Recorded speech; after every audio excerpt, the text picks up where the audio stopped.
The doors to the Viridian Tea House are open once more. Hello, everyone. I've got some books and really cool things to talk about, so if you're ready, let's start.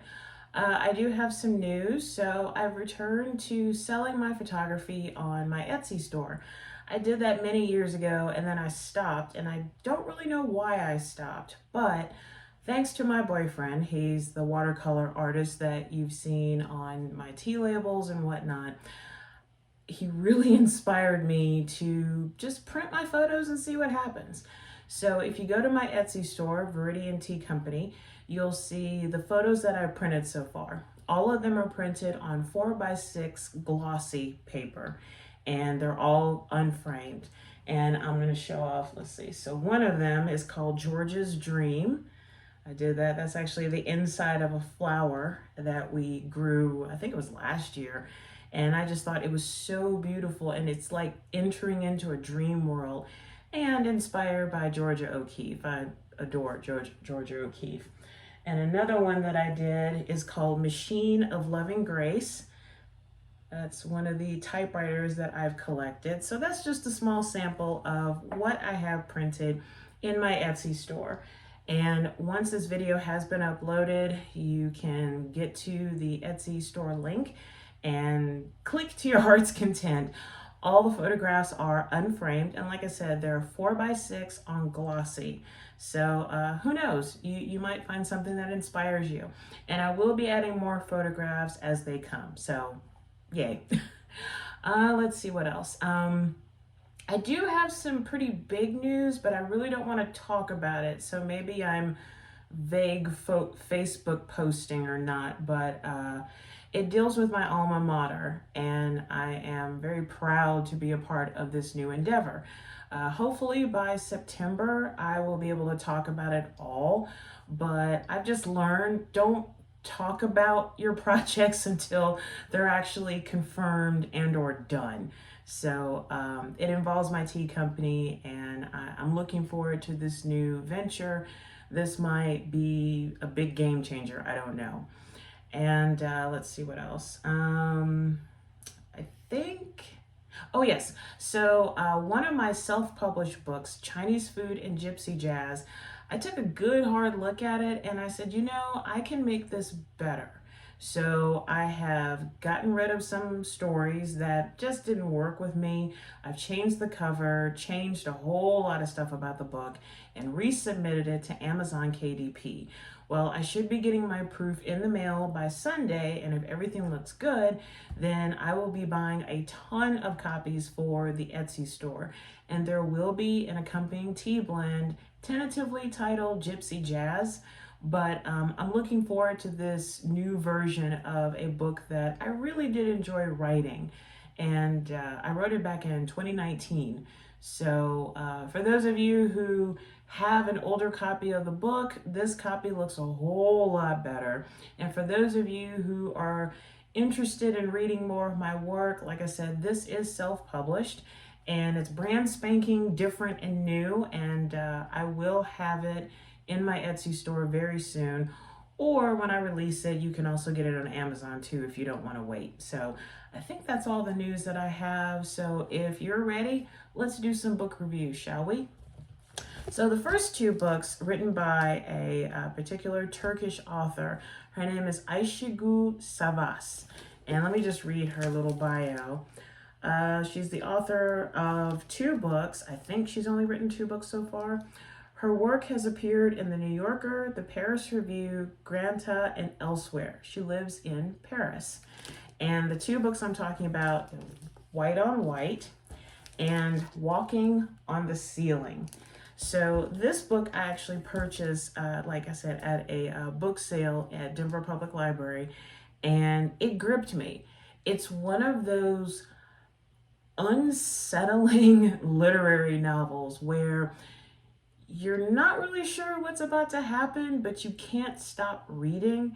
And then once you get to the end, you're like, I think I need a moment to process. So for White on White, let me read the dust jacket for you.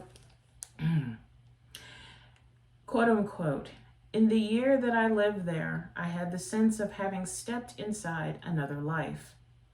A student moves to the city to research Gothic nudes, renting an apartment from a painter. Agnes, who lives in another town with her husband. One day, Agnes arrives in the city and settles into the upstairs studio. In their meetings on the stairs, in the studio, at the corner cafe, the kitchen at dawn, the elegant Agnes tells stories of her youth, her family, her marriage, and ideas for her art, which is always just about to be created. As the months pass, it becomes clear that Agnes might not have a place to return to. The student is increasingly aware of Agnes's disintegration, and it's a beautiful disintegration. It really is beautiful.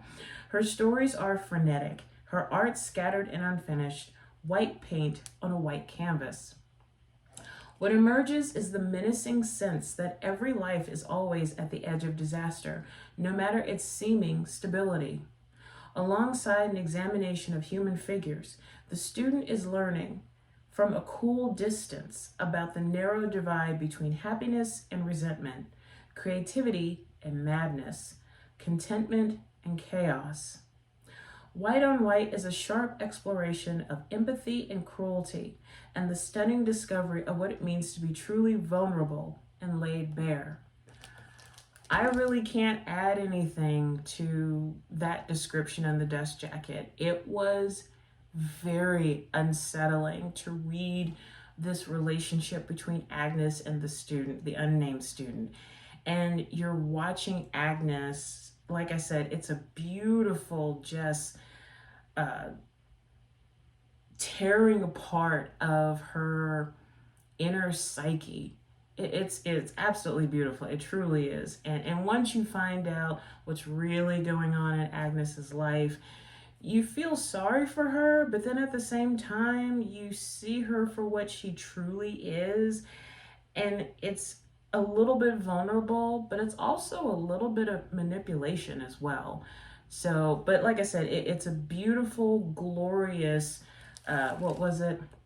Let's see, the narrow divide between happiness and resentment, creativity and madness, contentment and chaos.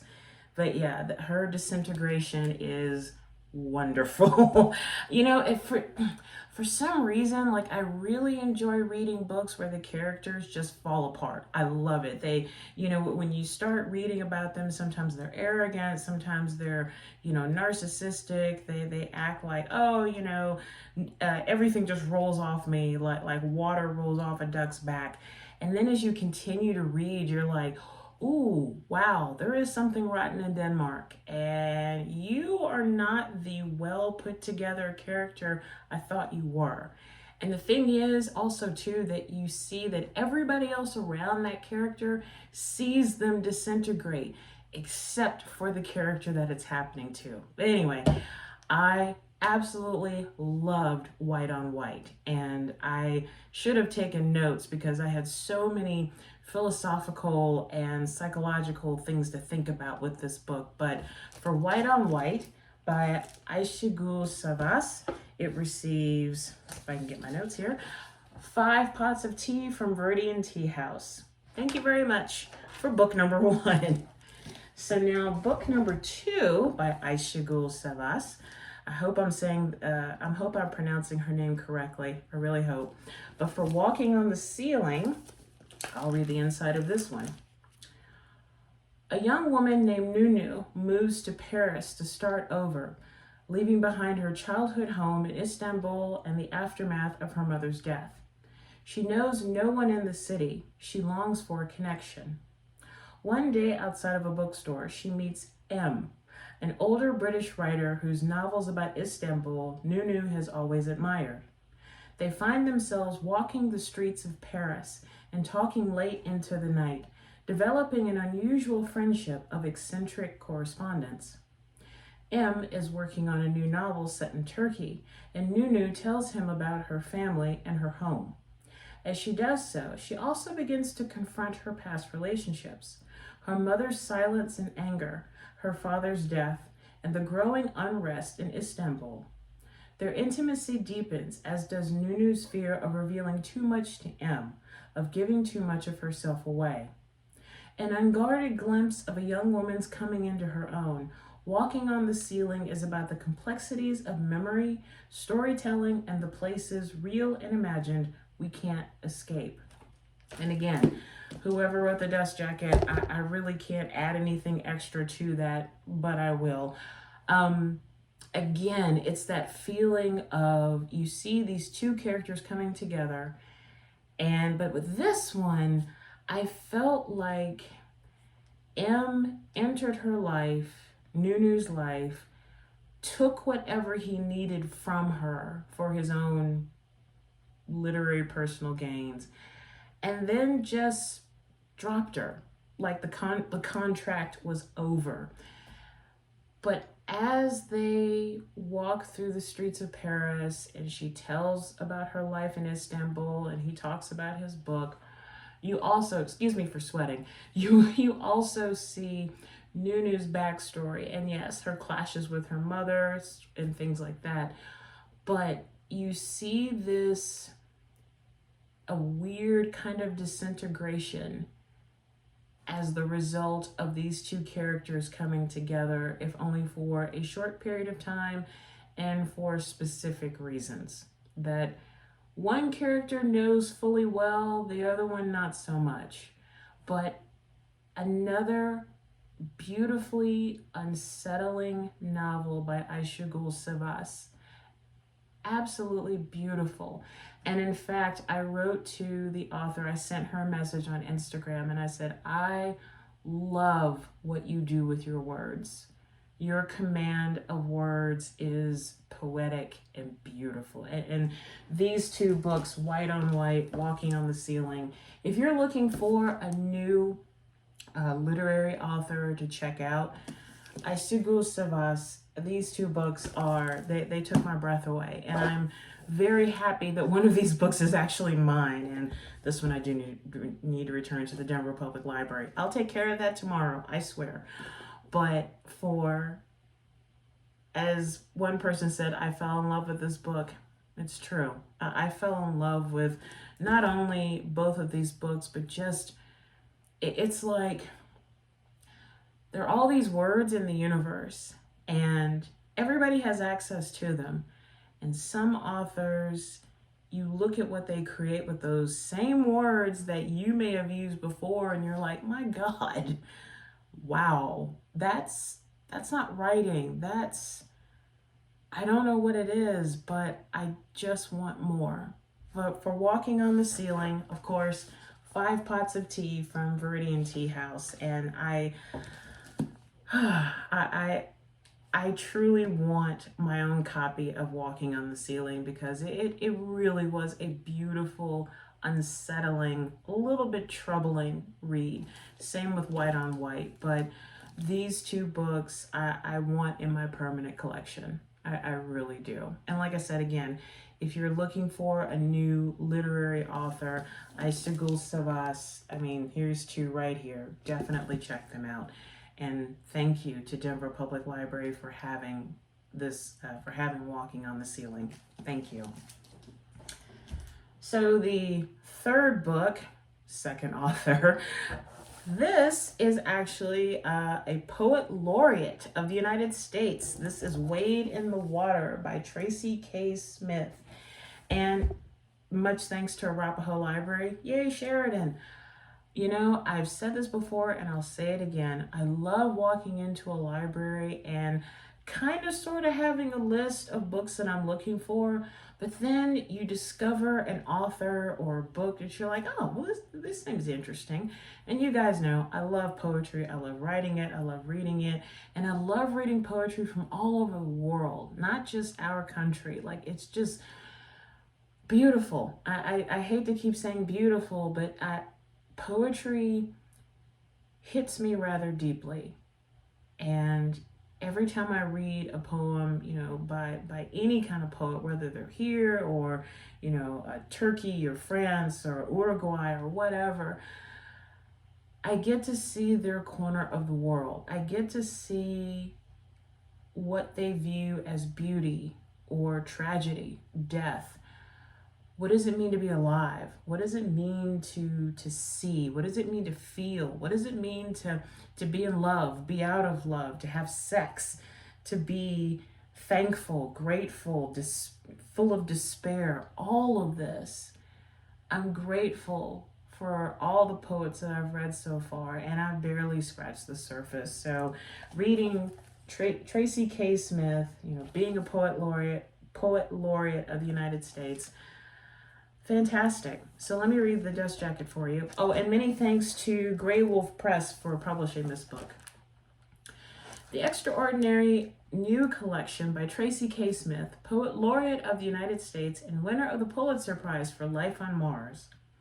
Moving seamlessly between private lyric and public documents, such as the Declaration of Independence, accounts of near-death experiences, letters and testimonies of African Americans enlisted in the Civil War, and the survivors' reports of recent immigrants and refugees. These are poems on a variety of scales and in a diverse chorus of voices. No matter the approach, Smith's signature voice, inquisitive and wry, very much so, turns over what it means to be a citizen, a mother, and an artist in a culture arbitrated by wealth, men, and violence. Wade in the Water is a potent and luminous book by one of America's essential poets. And about Tracy K. Smith, she's the author of 3 previous books of poetry, including Life on Mars, winner of the Pulitzer Prize and a New York Times notable book, Duende, winner of the James Laughlin Award of the Academy of American Poets, and an Essence Literary Award, and The Body's Question, winner of the Cave Canon Poetry Prize. She is also the author of a memoir, Ordinary Light, which was a finalist for the National Book Award. In 2017, Smith was appointed Poet Laureate of the United States. She teaches at Princeton University and lives in Princeton, New Jersey with her family. So let me see. All of these poems touched me, but let's see which one. Let's see, 59.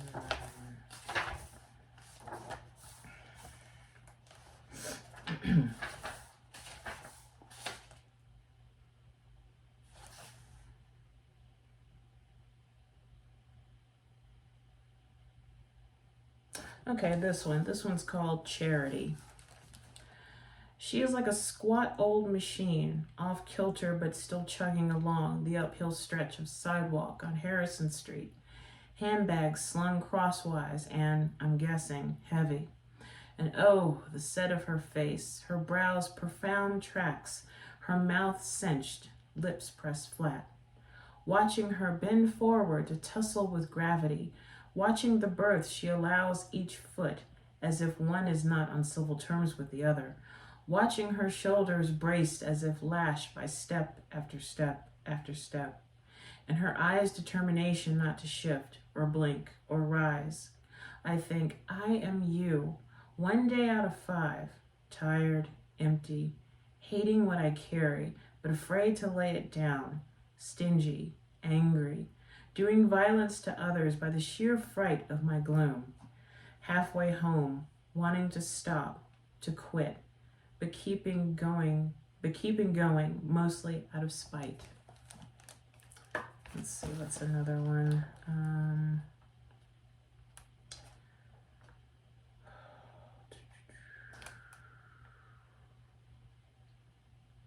Oh yeah, Realm of Shades. There was still a here, but that's not where we are, continually turning our backs to something unseen, speaking with just our eyes, getting on with work. What was our work? Our doors wouldn't lock. We rigged them, hung windows with sheets that broadcast our secrets after dark. People with weapons crept like thieves through their own houses. How did we feel? Like a canary cramped in a cage? Or the cat dying to know what the bird tastes like, swatting the rungs day after day, though the little hinged door never gives, No one hid. No one ran like a dog through the street. The moon traced its slow arc through the sky. drifting in and out of clouds that harbored nothing. Beautiful.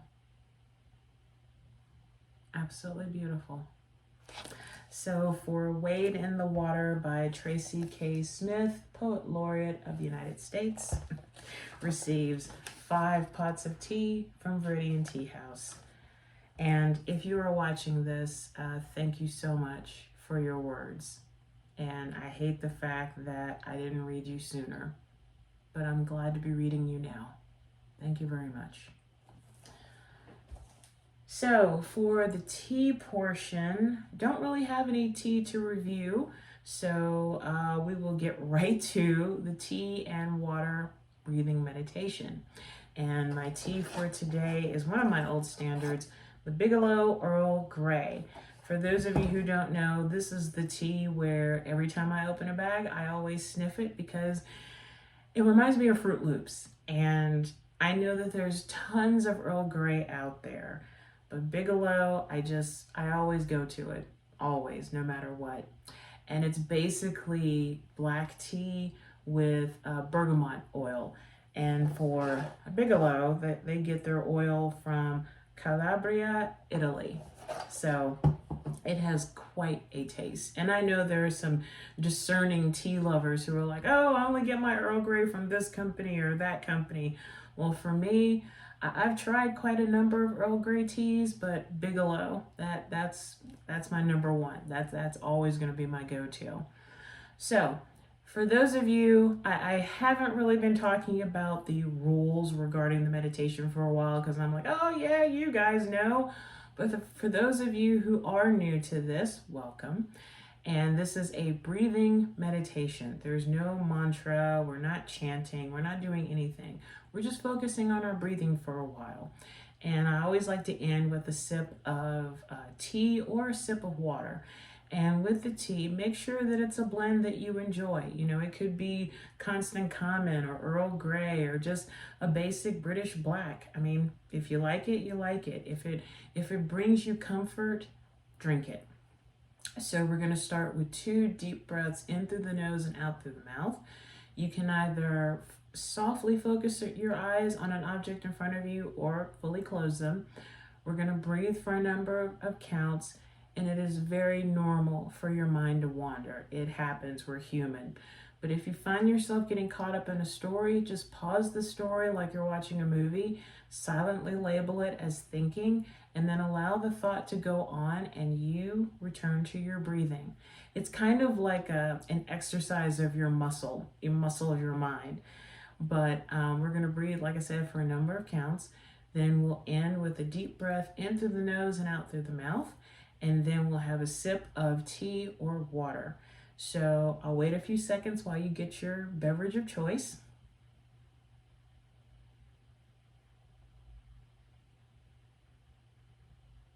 You got it? Cool. If you're ready, let's begin.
And now as we end this breathing meditation, take a deep breath in through the nose and out through the mouth.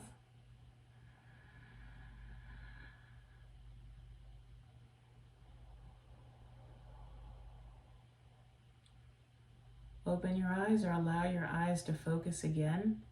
And now have a sip of your tea or water. Cheers.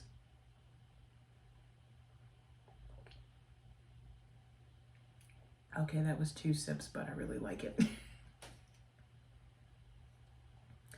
Well, that is all that I have for today, and I hope you enjoyed it.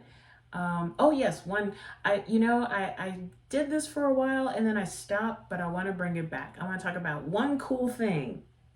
One cool thing. So this I got as a trade at the last Magic Makers Market in Denver. As you know, I am a vendor for the event, and there's this one woman who makes like these wooden boxes and with different designs and stickers and all sorts of witchy stuff. And I had told her 3 events ago that I really wanted this praying mantis, but I didn't make enough at the event. Well, every time that I saw her, she's like, I still have that box. So the last event that we worked together in, she's like, I kind of put that to the side because I really want you to have it. I just feel like it needs to go with you. So we did a trade. She got bags of tea and I got this beautiful praying mantis box. And I do have a story regarding praying mantis. It was one day I was getting ready to go to work, I think. Yeah, I think I was. And there was a huge praying mantis on the back of my car. And I was like, okay, I'm not gonna do anything to you because I think you're gorgeous. I think it was a female. I think so. If I have it correctly, the females are bigger than the males. I think that's right. If one of you guys out there is like well known in the ways of praying mantis, can you just kind of let me know that? But so I got in my car and I was like, it's gonna fly off, no biggie. I drove like almost everywhere, and that praying mantis stayed on my car. And I was like, I don't want to hurt the creature because it's beautiful. I don't want to do anything with it. And I was like, well, I don't want to pick it up. It's probably going to fly away. She stayed with my car, even when I drove. And then finally, by the 3rd destination, she had disappeared. So I hope that she had, flown off or landed in a tree or a bush or something. I didn't want to think about the worst case scenario. So ever since then, like I always had this strange attraction to praying mantis, and getting this box, it's got like a little ledge and everything, but getting this box was absolutely, I felt like I needed it. So that's my one cool thing. But anyway, I hope you guys enjoy the rest of your day or night or whenever you're watching this. And if you like what you see with all of my stupidity and flubbing up words and not editing any of this, give me a thumbs up, give me a comment. And like I always say, if you are an author and you're looking for an honest review of your book, please reach out to me. My email address is teagoddess74@gmail.com, and that's TEA goddess. And also too, if you have a tea company or if you make your own tea blends and you're looking for someone to review your tea, I always give an honest review. Reach out to me via email. And if there's an author or tea company or just something really cool that you'd like to see at Viridian Tea House, please let me know. I'm always looking for something strange and unusual and really cool to talk about. So there you go. So until next time, take care of yourself and each other. Raise your lovely teacup high, and always remember that to drink tea is to enjoy life. I'll see y'all real soon. Bye for now.